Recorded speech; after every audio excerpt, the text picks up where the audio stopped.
Israel is carrying out genocide in Gaza and its leaders are the main inciters. That's the accusation at the heart of South Africa's case at the UN's top court. Israel says it's defending itself and denies the allegations. But will this case stop the suffering of Palestinians in Gaza? This is Inside Story.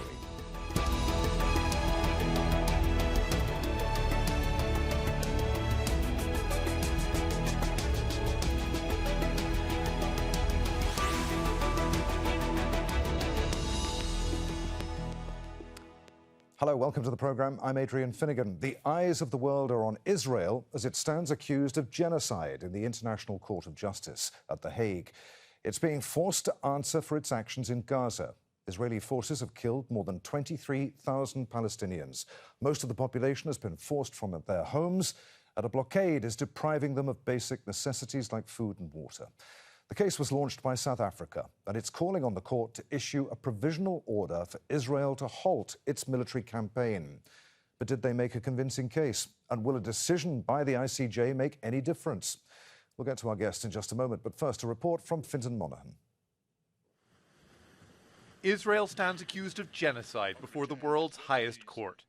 South Africa's legal team told the International Court of Justice about death, displacement and deprivation in Gaza, and framed it as part of a larger campaign by Israel against the Palestinian people dating back to 1948. This killing is nothing short of destruction of Palestinian life. It is inflicted deliberately. No one is spared, not even newborn babies. The devastation, we submit, is intended to and has laid waste to Gaza beyond any acceptable legal, let alone humane, justification. Proving the case for genocide will require establishing intent. Here, South Africa pointed to statements from top Israeli officials.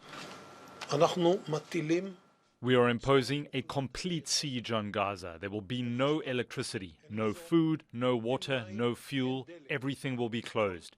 We are fighting against human animals, and we are acting accordingly. Lawyers for South Africa said statements dehumanizing Palestinians and calling for their death and displacement speak for themselves. What state would admit to a genocidal intent?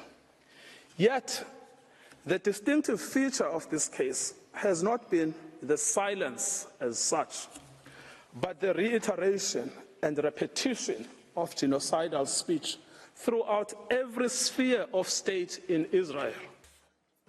Israel is defending itself in court, claiming its actions are self-defense and justified under the circumstances. The applicant has regrettably put before the court a profoundly distorted factual and legal picture.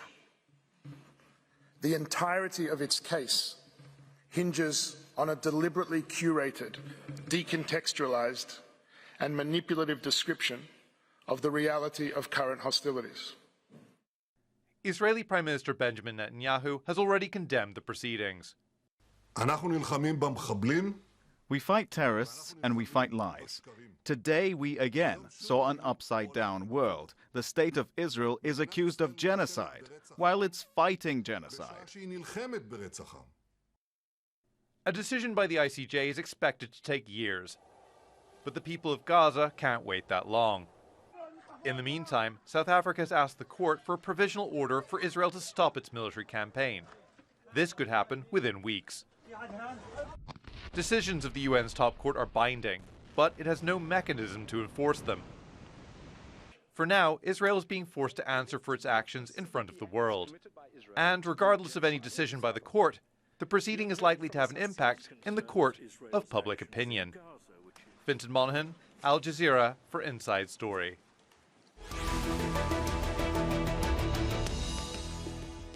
Let's bring in our guests from Cape Town. We're joined by Sanusha Naidu, a senior research fellow at the Institute for Global Dialogue, an independent foreign policy think tank. In the U.S. state of Colorado is Wari Said, a professor of law and Dean's Faculty Fellow at the University of Colorado School of Law. And in London, Nima Sultani, reader in public law at the School of Oriental and African Studies at the University of London. A warm welcome to you all. We'll look in depth at Israel's response on Saturday's Inside Story.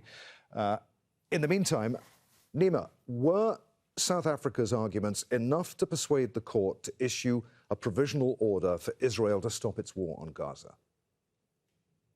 Yeah, I think so. I think the South African lawyers have presented a tightly argued and a very compelling, in terms of facts and law, case for the issuing of provisional measures. We need to remember that the threshold required in the stage of provisional measures is different than the stage of the merits. So at this particular stage, South Africa is not required to show that all of Israel's actions and all of the Israelis' statements are necessarily genocidal.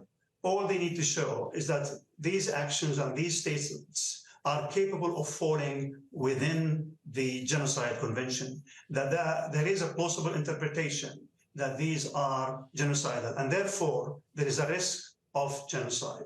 The provisional measures stage is a stage in which the court issues a temporary injunction in order to prevent further risk of genocide when there's a plausible case that this risk exists, in order to allow further deliberation that might take years in the merits stage.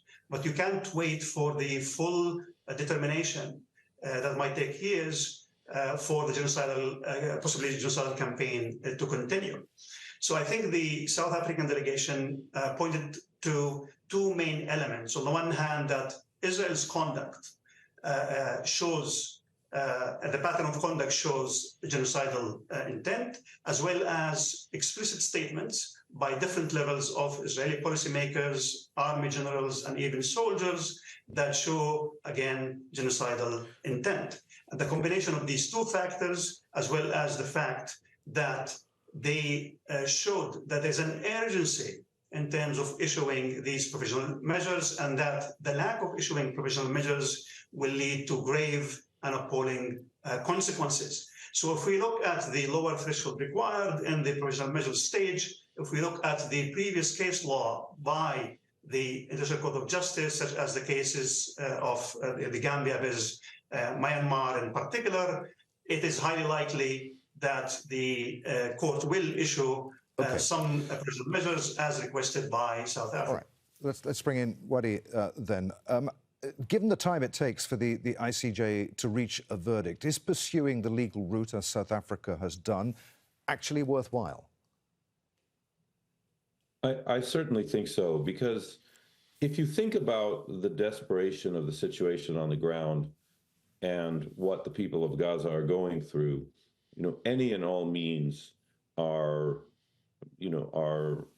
I think, of profound import at this time, simply for showing, I think the idea of establishing a record and a sort of establishing also that the conduct of the Israeli military and Israeli officials has risen to such an incredibly dangerous and serious level that it requires this type of international intervention by a country that isn't party to any hostilities, as the Israeli team has pointed out today in their arguments. So what we're seeing here is a statement of solidarity, a statement that the Palestinians and what they're going through haven't been forgotten, and that there is profound support around the world for establishing some sort of justice for what the people of Gaza have been forced to endure during this whole, over 3-month period of incredibly violent bombings and other attacks. So I think certainly symbolically it's important. Your previous question to Professor Soltani about the import of this, et cetera. I think we can get a little too carried away with the idea of concrete solutions and interventions, and is this binding, and is there an enforcement mechanism? There's also a profound moral and legal argument that transcends borders and transcends just this particular series of this particular violent conflict that's taking place. Sanusha, regardless of whether the ICJ issues this provisional order, has South Africa done enough at least to sway the court of public opinion? I certainly do think it has. I mean, if you're really looking at the way in which social media spaces are evolving, you've got particular sections of social media actually commending South Africa and saying thank you for taking this and bringing it to the world's attention and using the international legal system and the international, bringing it into the context of international conventions like the 1948 Genocide Convention, and using the international law as the basis in which they have brought out the question of how do we abide by the human rights international law principles, values, and normative framework, which for years I think has been subjected to the kind of challenges that South Africa has also brought into its context of why the international system needs to be reformed in terms of the multilateralism. And of course, South Africa takes a lot of criticism on this. We saw this last year with the BRICS and whether South Africa would go ahead with the BRICS because of Russia and Putin and the whole ICC arrest warrant and a whole lot of questions around South Africa's legitimacy. What South Africa has done is that it's very carefully crafted a legal argument looking at the basis of what my two panelists have described as important questions. And I think in the court of public opinion, it's brought an issue to the fore, which in many ways I think has been so contentious for so many years that just you didn't actually see the traction or you didn't see how this was going to happen. And I think the way in which this has been done is that it's used the question of the 1948 Genocide Convention, but it used it in the context of intent. And here, I think it's very important to actually also raise the point that this is about the plausibility of what South Africa is putting out as an argument. So yes, it is provisional as well, but it's also the question of, despite what the ruling is from the ICJ and how long they'll take to make this ruling in terms of what the president of the Court of the Justices said this afternoon in wrapping up, I think that you can no longer shy away from the fact that it's now there, that the issue of Palestine, the issue of the humanitarian crisis, the international law that has been violated in terms of questions around sovereignty, but also in terms of international convention, is no longer able to be put in the back burner or shied away from. So in a sense, the genie is out of the bottle now for many people, for many countries to start thinking about how they go forward on this. Nima, how important was historical context to South Africa's case? Well, on the one hand, in terms of the influence on public opinion, I think the very submission by South Africa and then the performance in the hearing yesterday had a significant impact on public opinion. First of all, this is the first time in which the perspective that is sympathetic to the Palestinians, that tells the story of Gaza in the last 3 months and the attack on the Palestinian people in a way that goes beyond the propaganda and obfuscation and details the harrowing facts and the details of the suffering that has been inflicted on the Palestinians in Gaza in the last 3 months in a very compelling manner, in a very comprehensive manner, in a way that disrupts dominant narratives that we have heard in the dominant media and especially in the West and Western governments in particular. So one narrative that has been powerfully disrupted by the submission and the oral presentation at the hearing yesterday is the idea that this is violence outside context, that this is an attack of an external nature in which Palestinians have crossed a sovereign border. But in contrast to that, what we saw that South Africa has insisted on the context. And the context is one of occupation, 56 years of occupation, 75 years of apartheid being inflicted on the Palestinians, 16 years of siege on Gaza, at least 4 major, highly disproportionate military onslaughts on Gaza. Once you recognize that Gaza is occupied and is under apartheid, you can no longer argue that this is an external attack, that this is an unprovoked attack. This is an attack in the dynamics between occupier and occupied. This is an attack in which the Palestinians in Gaza are suffering from the ongoing denial of the right to self-determination, from the ongoing denial of their right to return. So what we saw in the media and by Western politicians in the past 3 months, no one mentioned apartheid. South Africa, given its historical experience, was the one who put the apartheid on the table. No one mentioned that it's occupied. South Africa mentioned that it's occupied. Secondly, the dismissive tone in much of the media in the last 3 months about the suggestion that this is a genocide. There have been many scholars and UN experts who warned of the risk of genocide since mid-October at least. And this suggestion was dismissed by many commentators. And then suddenly South Africa is showing in a comprehensive way, in a compelling way, in a legal document, that there is a strong case that explains in a comprehensive, systematic manner the conduct of Israel. Because also the third element of this is that many of the commentators, in order to enable their dismissive tone towards the suggestion that this is genocide, they completely ignored in the Western media the genocidal statements and the incitement to genocide by Israelis, despite the fact that they have been embarrassed continuously by the unrelenting or unceasing production of such genocidal statements by the Israelis, including statements in the last few days before the ICJ hearing yesterday. So that also was challenged by the fact that South Africa had about 10 pages or so of an unexhaustive list of statements by different levels of Israeli policymakers, army generals, and public opinion makers that show the genocidal intent. Okay. And finally, it also disrupted the idea that... Just quickly, Nima. Yeah, many legal commentators were talking about a particular strike in Jabalia, whether it's disproportionate or not, in accordance with the laws of armed conflict.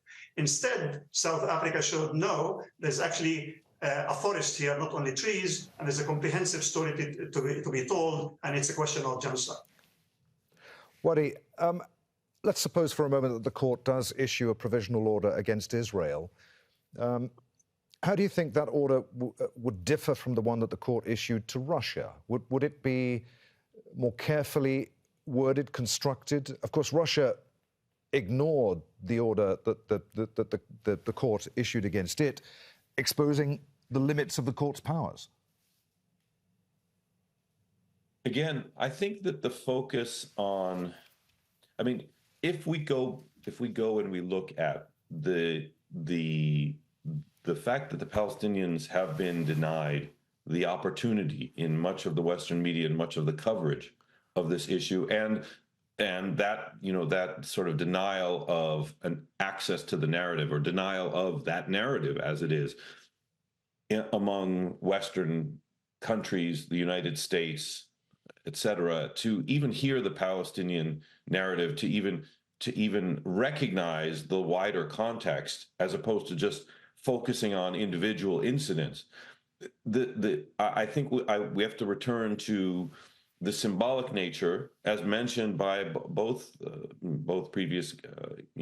guests previously here. The symbolic nature of South Africa, with the moral force of South Africa being the country to actually present this complaint at the ICJ, is incredibly powerful. In addition, the idea that the World Court doesn't have the enforcement mechanism, or that it might be ignored. I mean, that's part and parcel of this whole exercise. I mean, remember in 2004, the same body issued an overwhelmingly clear decision on the fact that the Israeli government built a wall in the West Bank. And that was under a different procedure and a different, wasn't under the Genocide Convention.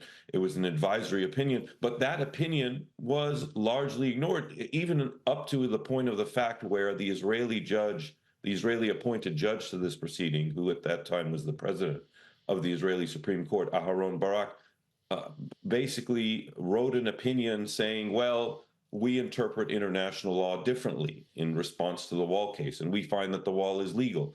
I don't think you're going to see that level of kind of, Israel thumbing its nose at anything that the ICJ does, particularly because of the charge of genocide. So I think symbolically, it's so important that the focus, right, and also it's, an actual case on the merits is going to take many, many years. So the focus on any type of action here is important for sure, but I think it doesn't tell the whole story of the symbolic nature of this and the fact that there could be actual consequences going forward. Will it actually stop the bombardment? I don't have many hopes about that.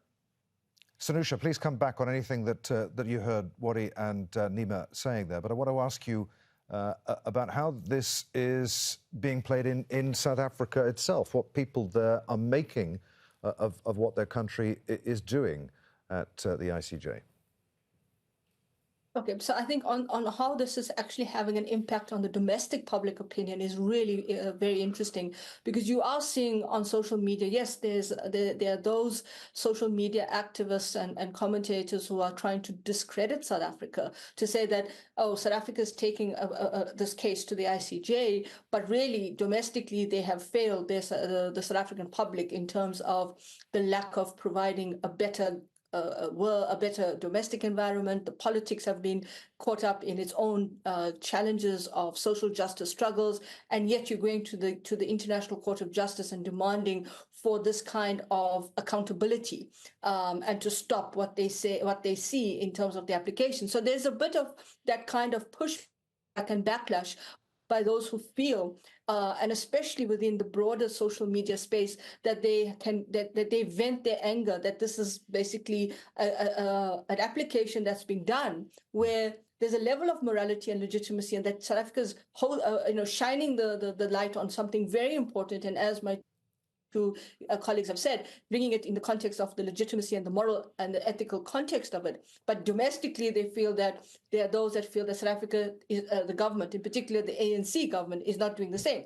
And I think you've got to now start understanding that these are also questions that are being raised in terms of how this will play out in the election.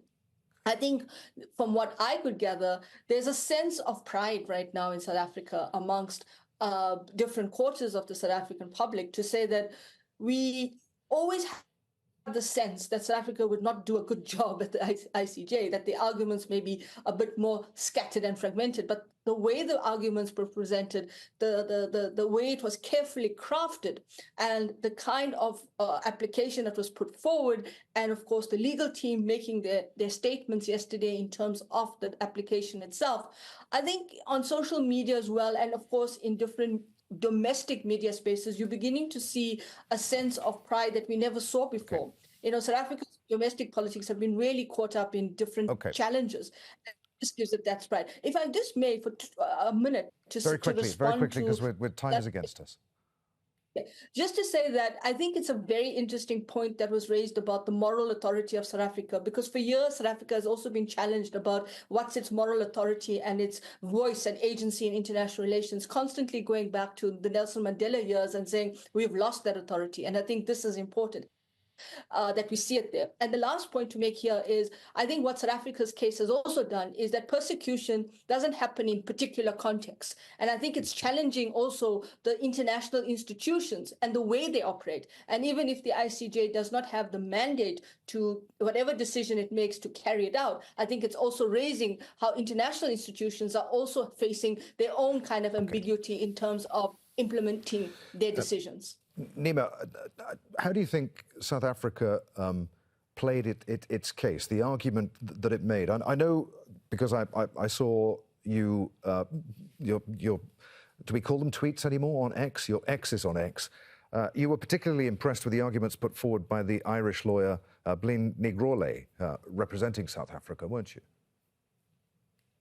Indeed, what Blina has presented in the court was a very compelling case, if there ever has been one, for issuing provisional measures, because she showed convincingly how urgent and how dire the situation is, and what the consequences for not issuing provisional measures would be, on the one hand. On the other hand, she also showed there's a long record of jurisprudence by the court itself that basically mandates the court in the direction of issuing provisional measures, and that should the court not issue provisional measures, the court will depart from that line of jurisprudence. And that will look dire for the court, for the legitimacy of the court, and will undermine the integrity of international law. Because one of the main issues that we have faced in the last 3 months is the selectivity and the hypocrisy of many powerful actors, namely the US and the EU, in relation to Israel's conduct in Gaza compared to their approach to Russian invasion of Ukraine and other cases. Okay. All right.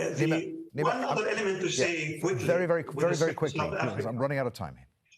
Should the court issue provisional measures, it puts to notice every single state that is a member of the Genocide Convention that it or they, like South Africa, have an obligation to discharge to prevent genocide.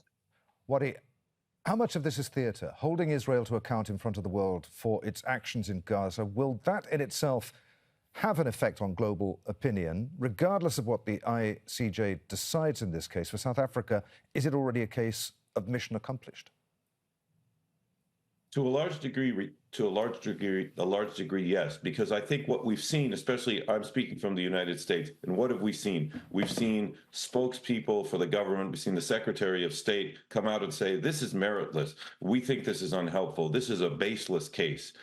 And the fact that the United States and powerful actors who are supporting Israel and the Israelis themselves can't just dismiss this out of hand has been an amazing step, an amazing event to actually witness, because we're used to this type of dismissive coverage. We're used to the United States providing Israel with cover in the UN Security Council, to the point where people repeatedly raise this question of how useful is the international system if it can be short-circuited by one powerful actor acting to protect a major ally. And we've seen that has been subject to real scrutiny, and in a way that hasn't happened before, where it's just been kind of dismissive. The Palestinian claims and Palestinian complaints about what the Israelis have been doing, and the dangerous nature of it and the illegal nature of it having been dismissed out of hand. Now these claims are actually being heard and taken seriously, and the world is paying attention. So I think this has been an exceedingly important series of circumstances and an event to actually witness. As I said at the beginning of the program, we'll be discussing Israel's response at the court in our next Inside Story. In the meantime, many thanks to you all for being with us. Sanusha Naidu, Wadi Sayed, and Nima Sultani. Thank you for watching. Don't forget you can see the program again at any time at the website at aljazeera.com. For further discussion, join us at our Facebook page at facebook.com/AJ Inside Story. And you can join the conversation on X. Our handle there is at AJ Inside Story. From me, Adrian Finnegan, and the team here at Doha, we'll see you again. Bye for now.